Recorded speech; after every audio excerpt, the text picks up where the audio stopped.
Stalin uncle, what uncle, is very wrong uncle. Uncle uncle உங்களுக்கு மனசாட்சின்னு ஒண்ணு இருந்துச்சுன்னா நாங்க கேட்கிற கேள்விகளுக்கு மட்டும் கொஞ்சம் பதில் சொல்லுங்க அங்கிள்.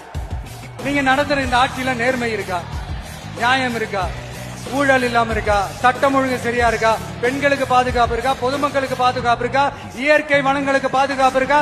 சொல்லுங்க மை டியர் அங்கிள், சொல்லுங்க. டாஸ்மாக்ல மட்டுமே இதுவரைக்கும் 1000 கோடிக்கு மேல ஊழல் சொல்றாங்க. அதுல மட்டுமா தப்பு நடக்குது? வேற எதுல தான் நடக்கல? உலகத்திலே மிஸ்டர் கிளீன் ரெக்கார்ட்ஸ் எல்லாம் உங்களுக்கும் உங்க கூட இருக்கிறவங்களுக்கும் மட்டும்தான் அங்கிள் கொடுக்கணும். படிக்கிற இடத்துல, வேலைக்கு போற இடத்துல, வெளியில போற இடத்துலன்னு அவங்களுக்கு பாதுகாப்பே இல்லைன்னு ஒட்டுமொத்த பெண் பிள்ளைங்களும் பெண்களும் கதறாங்க. அந்த கதறல் சத்தம் ஏதாவது உங்க காதுல கேக்குதா அங்கிள்? இதுல வேற உங்க அப்பான்னு கூப்பிடுறாங்கன்னு வேற சொல்றீங்க. What is this uncle? Is very very wrong uncle, is very very wrong. ஐயோ ஐயோ ஐயோ, very very வஸ்ட் uncle, very very வஸ்ட்.